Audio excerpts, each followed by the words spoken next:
नमस्कार, आदाब, सत श्री अकाल। स्वागत है आप सभी का आपके अपने यूट्यूब चैनल पर। सफलता सीरीज के अंतर्गत आपकी मॉडर्न हिस्ट्री की क्लास चले। इसमें मॉडर्न हिस्ट्री की पूरी थ्योरी को डिस्कस करेंगे। अगर आप पुलिस कांस्टेबल की, एसएससी जीडी की, आरओ की, लेखपाल की, बिहार शिक्षक भर्ती परीक्षा, यूपी पीट या फिर किसी भी एग्जाम की तैयारी कर रहे हैं, अगर आपके एग्जाम में मॉडर्न हिस्ट्री से क्वेश्चन आता है तो क्लास आप सबके लिए बहुत ही हेल्पफुल रहेगी। आज की क्लास में हम भारतीय राष्ट्रीय कांग्रेस की स्थापना के बारे में जानेंगे। इससे पहले की क्लासेस में हम 1857 के विद्रोह के बारे में डिस्कस कर चुके हैं कि भाई 1857 का विद्रोह क्या था, क्या कारण थे, अंग्रेजों की ऐसी कौन सी सामाजिक आर्थिक नीतियां थी जिससे क्या हुआ 1757 के प्लासी युद्ध से 100 वर्ष में इतना ज़्यादा विद्रोह हो गया कि अचानक से विद्रोह ने बहुत भयानक रूप ले लिया। उन सारे कारणों के बारे में इससे पहले की क्लास में डिस्कस कर चुके थे। अगर आपने अभी तक उस क्लास को नहीं देखा तो चैनल के प्लेलिस्ट में जाकर देख लीजिएगा। अपनी क्लास को स्टार्ट करते हैं एक मोटिवेशनल कोट के साथ। कर ले सैर दुनिया की वो गालिब, फिर जिंदगानी कहाँ रह गई जिंदगानी, अगर तो फिर नौजवानी कहाँ। अभी जो टाइम है ना, आपके पुलिस एग्जाम के लिए टाइम बचा है, आपके बिहार शिक्षक भर्ती के लिए भी टाइम है, तो इस टाइम को यूटिलाइज करना है। अच्छे से थ्योरी क्लासेस पढ़िए, एमसीक्यू प्रैक्टिस लगाइए, क्योंकि जैसे डेट आ जाएगी ना तब रिवीजन करने का टाइम नहीं होगा। तब आपको हिस्ट्री भी पढ़नी होगी, पॉलिटी भी पढ़नी होगी, ज्योग्राफी, इकोनॉमिक्स, सारे सब्जेक्ट होंगे।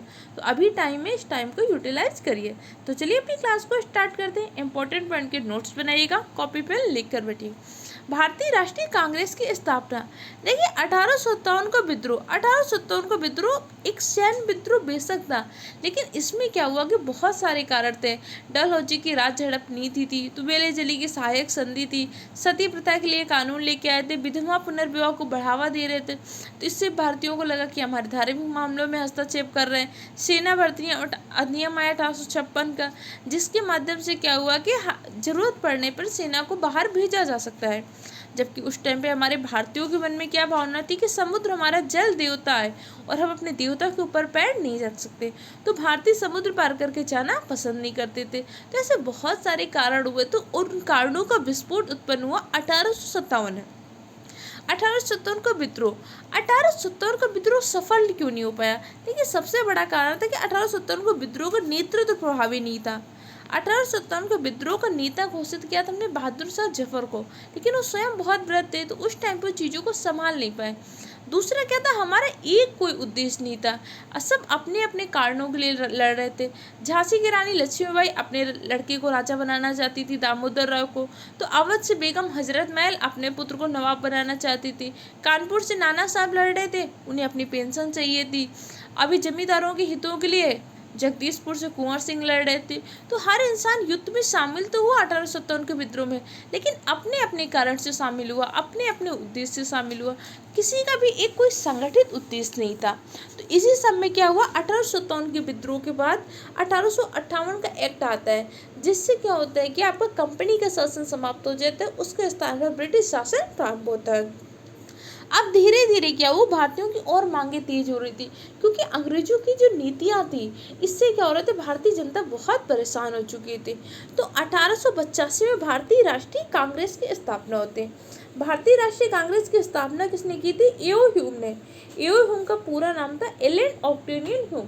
यही एओ ह्यूम 1857 के विद्रोह के समय इटावा के डीएम नियुक्त किए गए थे। अब भारतीय राष्ट्रीय कांग्रेस की जब स्थापना की तो इसका नाम हमने भारतीय राष्ट्रीय कांग्रेस नहीं रखा था, इसका नाम रखा था राष्ट्रीय संघ। बाद में दादा भाई नौरोजी ने इसका नाम बदलकर भारतीय राष्ट्रीय कांग्रेस रखा। तो भारतीय राष्ट्रीय कांग्रेस का नाम कांग्रेस किसने रखा था? दादा भाई ने। दादा भाई नौरोजी ने कांग्रेस का नामकरण किया था। कांग्रेस की स्थापना की थी एओ ह्यूम ने, लेकिन एओ ह्यूम ने कभी भी कांग्रेस की अध्यक्षता नहीं की। 1905 तक एओ ह्यूम कांग्रेस के महासचिव रहे थे, लेकिन कांग्रेस की अध्यक्षता कभी भी नहीं की। अच्छा, 1885 में जब भारतीय राष्ट्रीय कांग्रेस की स्थापना हुई थी तो उस टाइम पे वायसराय कौन था? उस टाइम था वायसराय डफरिन। और पहला वायसराय कौन था? पहला वायसराय था आपका कैनिंग। क्योंकि 1857 के विद्रोह के पास जब 1 नवंबर 1858 को इलाहाबाद घोषणा पत्र आता है, जिसके माध्यम से ब्रिटिश की महारानी विक्टोरिया को भारत की सामग्री घोषित किया जाता है, तभी हमने कहा था कि गवर्नर जनरल, जो भारत के गवर्नर जनरल की पोस्ट है ना, इसको समाप्त कर क्या बना रहे हैं? वायसराय। इसके साथ साथ एक और नए पद का सृजन किया था। कौन सा पद था? भारत राज्य सचिव के पद का सृजन किया गया था। देखो कुछ ऐसे पॉइंट होंगे कि आपको तैयार होंगे और कुछ पॉइंट आपके लिए नए होंगे, तो जो पॉइंट तैयार है उनसे रिवीजन कर लीजिए और नए पॉइंट को नोट कर लीजिएगा। और ये पीडीएफ पूरी मैं आपको टेलीग्राम चैनल पे दे दूंगी, जिसकी लिंक मैंने डिस्क्रिप्शन बॉक्स में डाली है। इसके साथ साथ टेलीग्राम चैनल पे रोज आपकी क्वेश्चन प्रैक्टिस होती है, उन सारे क्वेश्चन के आंसर जरूर दीजिएगा और क्या करिए उन क्वेश्चन को एक अलग नोटबुक में नोट करते जाइएगा। अब चलिए कांग्रेस के सफरनामा के बारे में जान लेते हैं। भाई भारतीय राष्ट्रीय कांग्रेस की स्थापना कब हुई थी? 28 दिसंबर 1885 को भारतीय राष्ट्रीय कांग्रेस का पहला अधिवेशन होता है।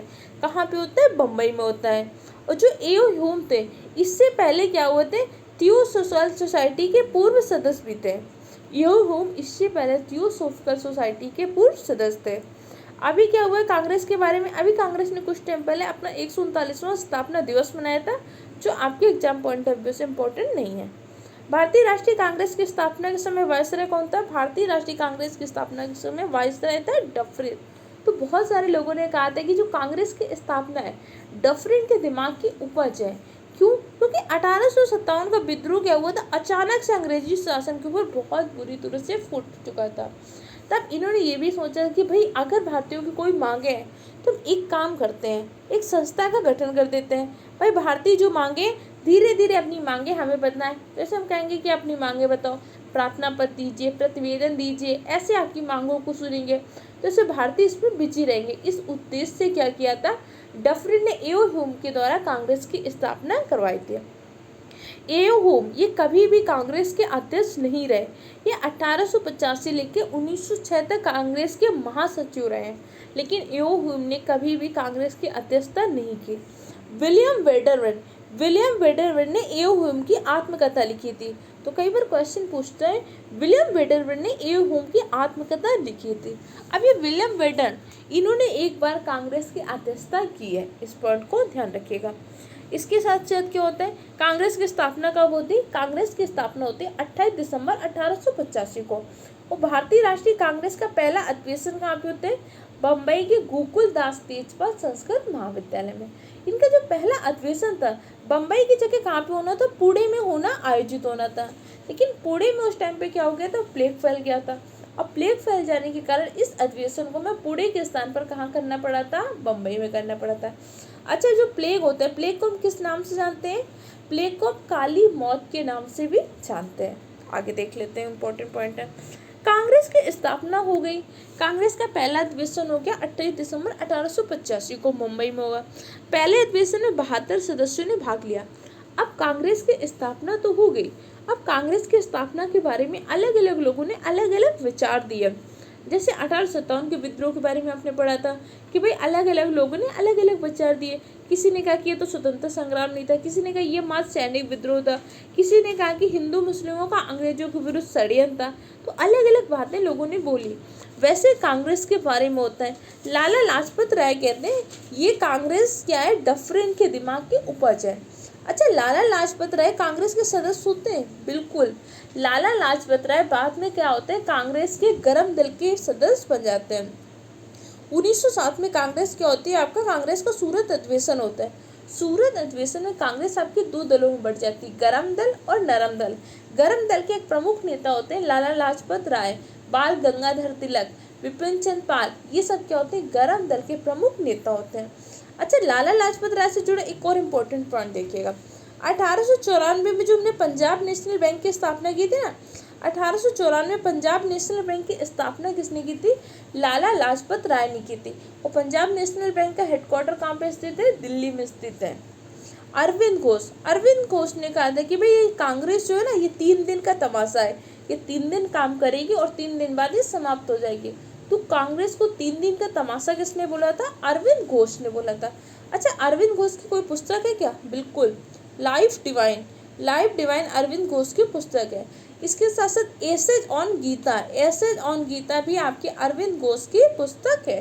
दोनों पॉइंट याद रखिएगा। जो इम्पोर्टेंट बुक्स हैं वो मैंने आपको एक अलग से पीडीएफ प्रोवाइड की टेलीग्राम चैनल पे, उसको नोट्स में नोट कर लीजिएगा। अरविंद घोष की 2 प्रमुख पुस्तकें, एक तो लाइफ डिवाइन है और दूसरी एसेज ऑन गीता। इसके साथ साथ सरोजिनी नायडू की 2 बुक मैंने आपको लिखाई थी, golden threshold and my song my life, ये सरोजिनी नायडू की 2 प्रसिद्ध पुस्तकें हैं। अच्छा, हमारे गवर्नर इस टाइम पे कौन है? 25वें गवर्नर है शक्तिकांत दास। आरबीआई के 25वें गवर्नर कौन है? आरबीआई के 25वें गवर्नर है आपके शक्तिकांत दास। तो शक्तिकांत दास 25वें गवर्नर है, तो 24वें गवर्नर कौन थे? उर्जित पटेल। उर्जित पटेल की एक पुस्तक है ओवरड्राफ्ट, और रघुराम राजन की पुस्तक है what do I do. What do I do किसकी पुस्तक है? रघुराम राजन की। कुछ इंपॉर्टेंट बुक मैं आपको मल्टीपल टाइम्स रिवीजन कराती रहूँगी ताकि एग्जाम में आप सारे पॉइंट को सही कर पाए। इसके अलावा कर्जन ने क्या बोला था कांग्रेस के बारे में? कर्जन ने कहा था कांग्रेस भरभराने वाला महल है। उन्होंने कहा कि मैं भारत में रहते हुए कांग्रेस की शांतिपूर्वक मृत्यु की कामना करता हूँ। कर्जन कौन है? 1905 का जब आपका बंगाल विभाजन होता है, 1905 के बंगाल विभाजन के समय वायसराय कौन होता है? कर्जन ही होता है। बाल गंगाधर तिलक ने क्या बोला था? बाल गंगाधर तिलक ने कहा था कांग्रेस मेंढक की तरह टरटराने वाली संस्था है। बाल गंगाधर तिलक की फेमस पुस्तक कौन सी है? गीता रहस्य। गीता रहस्य बाल गंगाधर तिलक की प्रसिद्ध पुस्तक है। गीता रहस्य को इन्होंने कहाँ पे लिखा था? मांडले जेल में। जब बाल गंगाधर तिलक को सजा हुई थी तो मांडले जेल में इन्होंने पुस्तक लिखा था गीता रहस्य। इनकी 2 पत्रिकाएं भी, मराठा और केसरी। मराठा केसरी बाल गंगाधर तिलक की पत्रिकाएं। मराठा ये अंग्रेजी भाषा में लिखते थे और केसरी पत्रिका को मराठी भाषा में लिखते थे। इसके साथ साथ बाल गंगाधर तिलक को भारतीय अशांति का जनक वैलेंटाइन सिरोल ने कहा था। बाल गंगाधर तिलक ने ही गणपति महोत्सव और शिवाजी महोत्सव प्रारंभ किया था। इसके साथ साथ अगर आप उत्तर प्रदेश पुलिस कांस्टेबल परीक्षा की तैयारी कर रहे हैं तो जीके जीएस के रामगढ़ प्रश्नों की एक सीरीज आपके चैनल में चल रही है, उस सीरीज को जरूर देखिएगा। उसने यूपी पुलिस कांस्टेबल के प्रीवियस ईयर, एसएससी जीडी के प्रीवियस ईयर, इसके साथ साथ अभी जो अपडेटेड एग्जाम हुए उन सब में जो क्वेश्चन पूछे गए हैं उसमें करंट के कैसे क्वेश्चन पूछे, उन सारे पॉइंट को डिस्कस कर रहे हैं और हर एक पॉइंट को डिस्कस कर रहे हैं। अगर ये क्वेश्चन आया है तो और कैसे इस टॉपिक से क्वेश्चन बन सकते हैं। ये सीरीज आपके एग्जाम के लिए बहुत इंपॉर्टेंट रहेगी। इस सीरीज को जरूर देख लीजिएगा। पीडीएफ आपको टेलीग्राम चैनल पे मिलती है। नेक्स्ट क्वेश्चन देखते हैं। नेक्स्ट पॉइंट कह रहा है कि कांग्रेस की स्थापना के संबंध में 2 सिद्धांत दिए गए थे। पहला सिद्धांत क्या था? तड़ित चालक का सिद्धांत। तड़ित चालक का सिद्धांत किसने दिया था? गोपाल कृष्ण गोखले। गोपाल कृष्ण गोखले महात्मा गांधी के राजनीतिक गुरु भी थे। और सेफ्टी वाल्व का सिद्धांत दिया था लाला लाजपत राय ने। तो कांग्रेस से जुड़े कुछ इंपॉर्टेंट पॉइंट आज की क्लास में डिस्कस किए। बाकी की चीज़ें हम कल की क्लास में डिस्कस करेंगे। छोटे छोटे पॉइंट है, याद करिए, रिवीजन करिए। कोई दिक्कत, कन्फ्यूजन हो कमेंट सेक्शन द्वारा पूछ सकते हैं। जल्दी मिलते हैं कल की क्लास में। टेलीग्राम चैनल की लिंक डिस्क्रिप्शन बॉक्स में, उसको ज्वाइन कर लीजिए। वीडियो को अपने दूसरे फ्रेंड के साथ भी शेयर कीजिएगा।